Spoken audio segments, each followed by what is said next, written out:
I'd like to now kick it over to one of our rising stars here.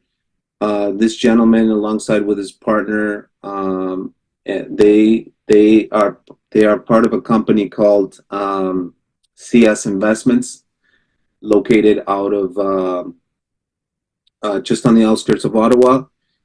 You know him as Trevor Strickland. He's been doing some amazing things, business related, real estate related.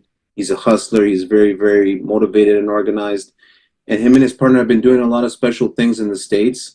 So I'd like for you to welcome Trevor. He's going to share with us some really deep, insightful underwriting of a property that he was looking at in the past. And let's let him share, and then we'll have like a question and answer period so that you can really learn about that specific market. Trevor, thanks so much for being here tonight, and take it away. It's all yours. Yeah, thank you. Thanks for a good introduction. Hey, everybody. Hope you're doing good. Yeah, so just going to go over a case study of a deal we were looking at last year in Ohio. It was a 50 unit.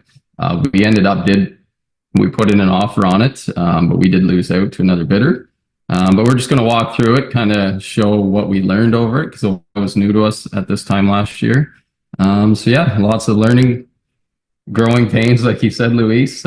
We really haven't made too many big mistakes, but there's always something that jumps in your way that you just unforeseen, right? Being a Canadian investing in the US, a lot of different hurdles and roadblocks. So I'm just going to share my screen here and we'll get into it. Okay, so this unit was a 50 unit, like I said, in Cleveland. It's Cleveland Heights. There's a whole bunch of different jurisdictions in Cleveland. When there's normally a Heights attached to it, they have things what's called like a point of sale. So the city can legally go in once a year, do a whole inspection report on your building. So if, say, there's a broken window or something that they don't like on the building, they can charge you to basically repair all those deficiencies that come through on the inspections. So that's something that we took into consideration when we were underwriting this building. But to get into it, it was a 50 units. There's 25 one bedrooms, 25 two bedrooms. They're asking $2.75 million. They had an assumable mortgage for $1.8 million at 4.01%. It matures in 2027. The property also had 75 parking spaces. 50 were in a garage and 25 were basically pavement surface parking spots. So this is a picture of the building up here. Let me just zoom in a little so you guys can see this. So going through the numbers and talking with the agent, we found out that the owners owned this for 6 years. He lived in California. He bought it for $1.5 million 6 years ago. In that time, he's renovated 10 units. So the two bedrooms they're renting for $1,000, and one bedrooms were renting anywhere from $860 to $900 once they were renovated. So the current rents on the unrenovated units, the one bedrooms were averaging $737, and the two bedrooms were averaging $837. So going into this, we've got all the OMs, so the offering memorandum.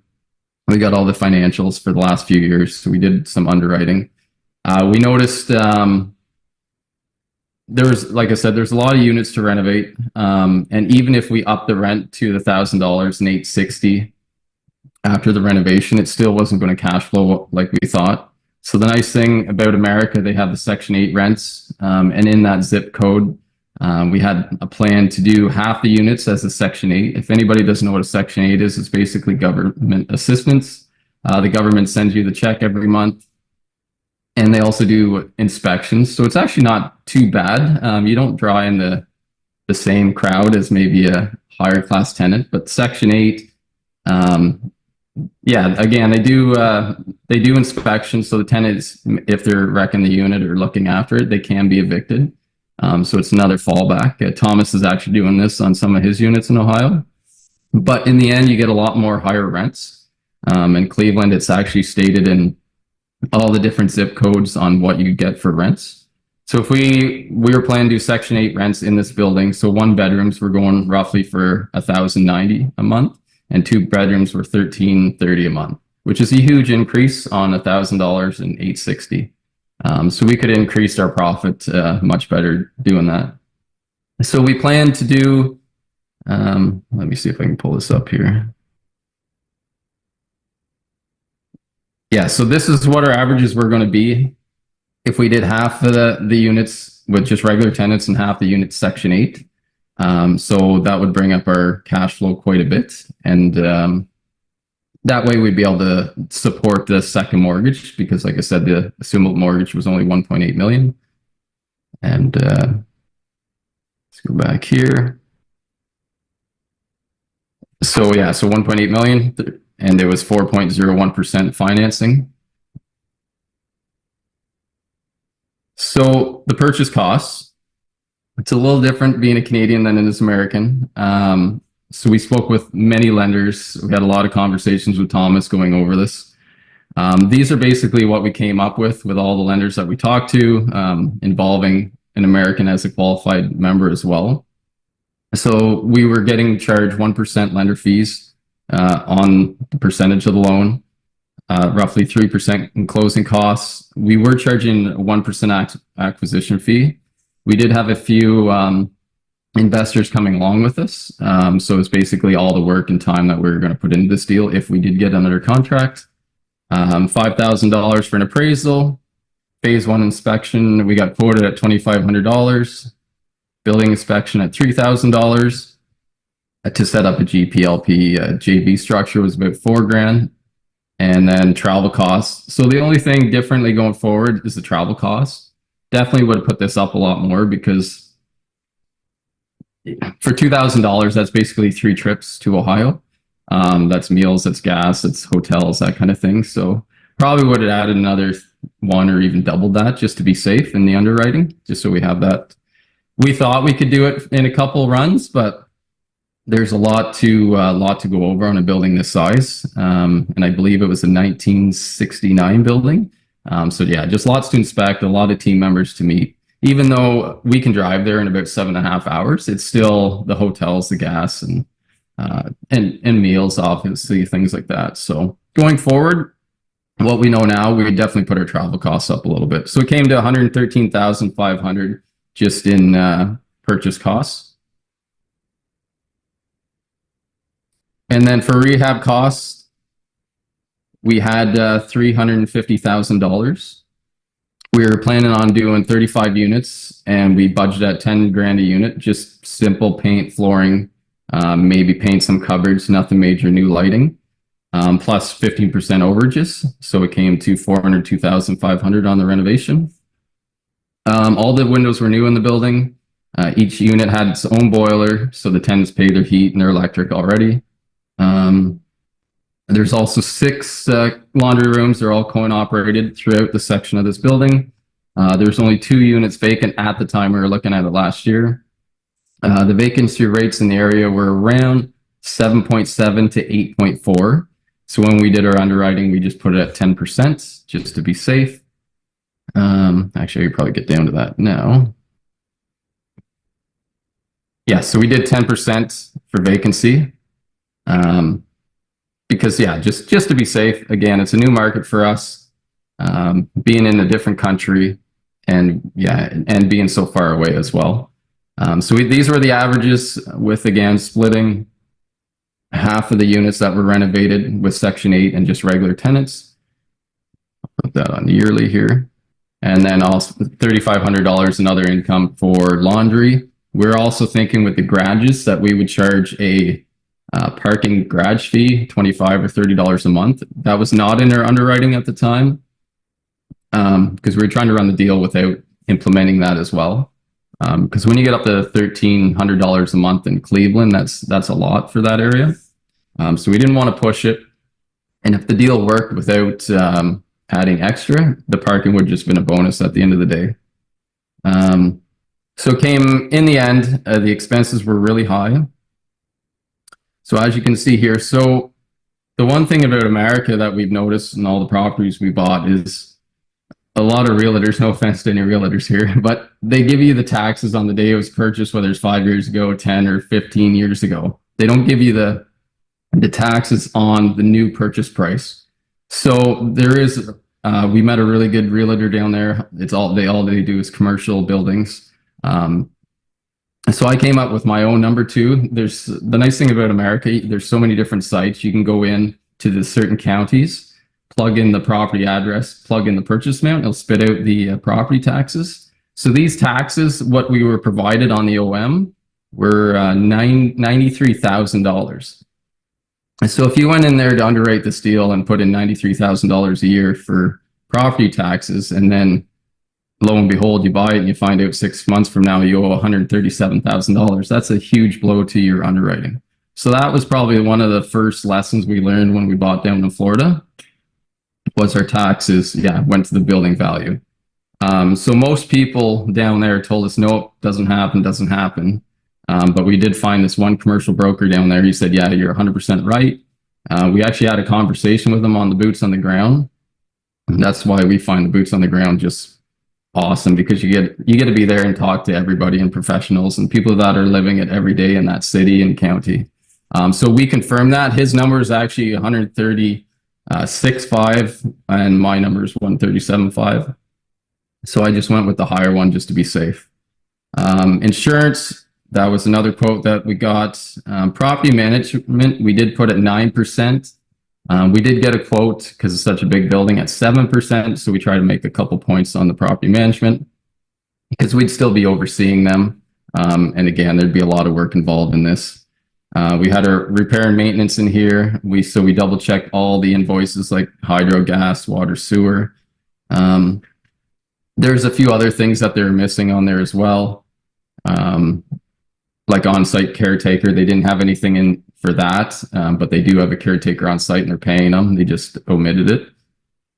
So you really have to do your due diligence. We also put in like turn make ready for new tenants. Again, to be safe, that wasn't on the OM. Got some quotes on common area cleaning, the rug rotations. So that's what it costs per year. Our CapEx in there, accounting. We also put in bookkeeping, because on top of your year end, you also have bookkeeping. I know most people don't like to do that. We don't like to do it. We don't have time to do it. So that gets omitted a lot. So we put in bookkeeping. Another thing we learned down there as well, we've spoken to 3 property managers. We have one right now as well. So every year when they renew the lease, they charge $150 per lease, which is a lot. So if you don't put that in your underwriting, so with 50 units, that's $7,500. Now, I know there is other property managers that you can get.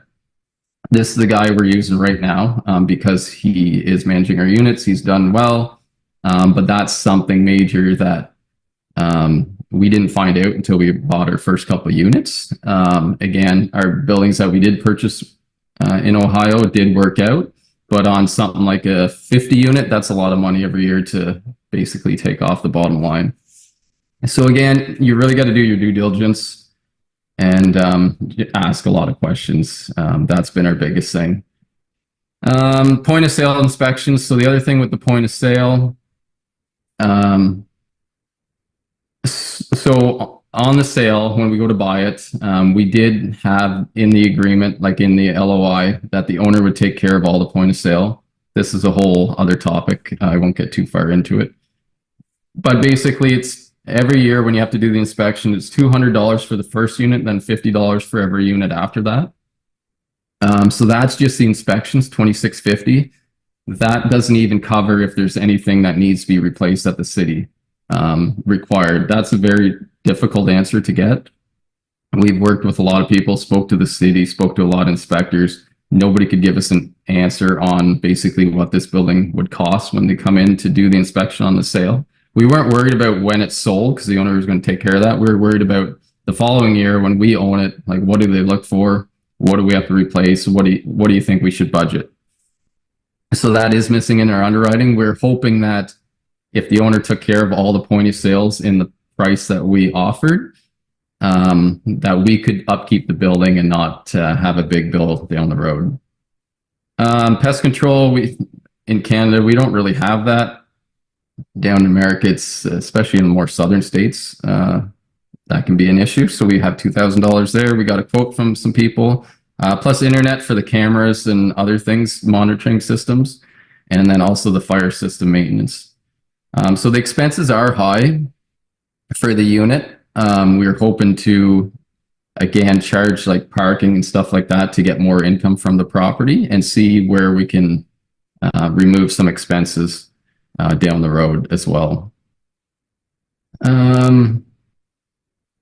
So when we put in all our numbers with the renovation, the DCR was 1.8, which was decent. Where can we go to next? Oh, and the reason why the owner was selling is, again, he was from California. He was having issues with his property management. He said he had a rough 3 years. The grass wasn't being mowed. The trees weren't being trimmed. The common hallways weren't being cleaned. Again, he was paying for a caretaker, but there was nothing in the underwriting on what that amount was, so we don't know where that came from. But again, apparently he wasn't doing what he's supposed to be. So in the end, we went through this property. We did a lot of due diligence, called a lot of city members, got the taxes.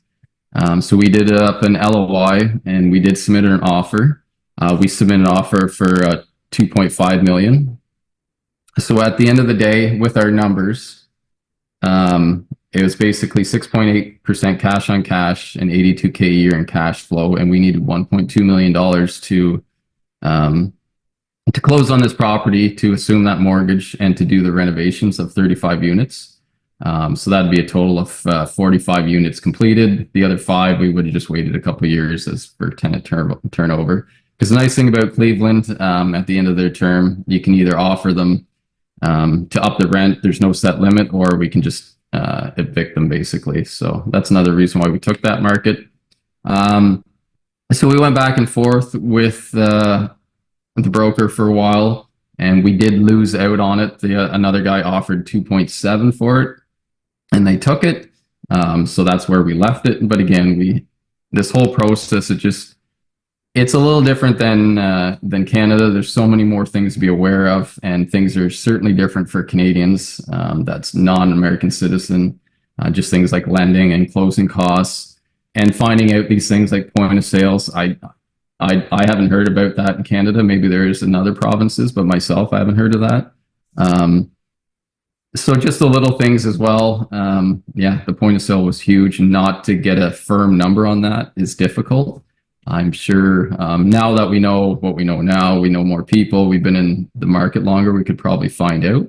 But again, it's just something to keep in the back of your mind.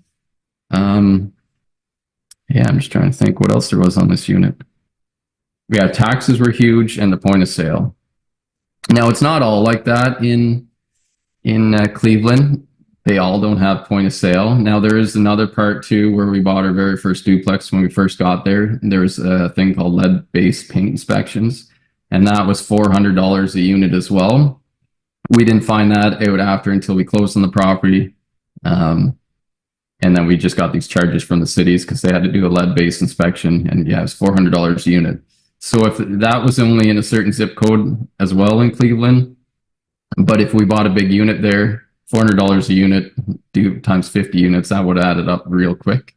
So yeah, if you're going into the market and you don't know it, definitely ask a lot of questions, and just look into this group, and for guidance from other Eagles as well would be my recommendation. Yeah. Is there anything that you guys want to know or ask? Yeah, Trevor, man, this is a good property, man. I know the Midwest. I'm not in there, but I know the cash flow does really well. Was this a joint venture, or did you syndicate it? It was going to be a joint venture, yes, with actually a couple guys that were they're not on tonight, but that are in this US group, yes. Nice, man. Here's a tip for everyone too. So pay attention of like for the buy box, whatever. So if Trevor's is like 50, whatever, pay attention to any syndicators that are acquiring, because a rule of thumb, like within syndicators, like, got to sell within 3 to 5 years to 2x your capital and, give the returns back to the next investor or to investors and move on to the next one. So start paying attention to who's buying around you and develop that relationship with that buying group, because we're starting to do that ourselves. We're paying attention to who's buying, like in the Phoenixes, the Dallases, and especially Salt Lake City, Utah, and Boise, Idaho, because right now there's a lot of new construction. And so our roadmap is by year 7, 8, 9, 10. A lot of those constructions are now going to be ready for the value add for the next purchase. So just a little tip, but Trevor, man, that's a dope property, man. Yeah, it would have been nice. Thanks, John. Yeah, do you plan on syndicating in the future? Not right now. I'd love to have a conversation with you though. That'd be great. Yeah, we should chat, man. Yeah, absolutely. I got your number actually. So yeah, I'll shoot you a message after. Okay, cool. Trevor, question. You're saying that you're going to mix Section 8 with the regular leasings, the tenants, in the property. I don't know that, so that's what I'm asking. Like, do you see that would maybe decrease the value of the property because people would not going to be neighbors with Section 8? I don't know if there is this kind of I wouldn't say discrimination, but this kind of flag between tenants that are regular tenants against tenants that are Section 8s. Yeah, no, that's a good question. We've thought about that. We actually talked to a few multifamily property owners down there that are doing the exact same thing we wanted to do, and they didn't have any issue with it at all. That's why we weren't going to fill the whole building with Section 8. We'd certainly make a lot more money. But this building, you can't see it in the picture. I could probably get another picture, but it's kind of like a horseshoe. So there's 3 different buildings. So we technically could have had a whole building of Section 8s and not even, it's just joined by a hallway. So it would have worked out really well. But honestly, like I said, they do inspections, and we've had other property owners say that it's actually been fine. Okay, thank you. Trevor, I have a question. Yes. Can you please tell us the difference between rent ready and sale ready when it comes to renovations? Yeah, well, that's a good one. So being where we live, I think doing all our own units here in Ontario, we don't do them really nice, but they're still nice. It's somewhere where we would go and live. The first couple units we did down in Ohio, after our contractor got the work done, we went down to check it out. And honestly, it almost looked worse than the day we bought it. And they call that rent ready. There's gaps in the floor. It just, I don't know, it's just a different standard for us. It's something we weren't used to. So we had to, so it all started when they said you can renovate a unit for $3,000 to $5,000. We're like, how the heck can you do that? There's no way with a kitchen and bathroom and everything else. But then we found out that the quality of work is definitely different from home. So you have to set your expectations differently. And the people that are in these buildings live and have different standards than we do for living. Yeah, it's a hard thing to describe without seeing it. I know, well, Ryan's on the call. He saw it. I'm not sure who else on here. Sib. they kind of seen how they live down there, and it's a little different. That's Sib, why they call it ghetto.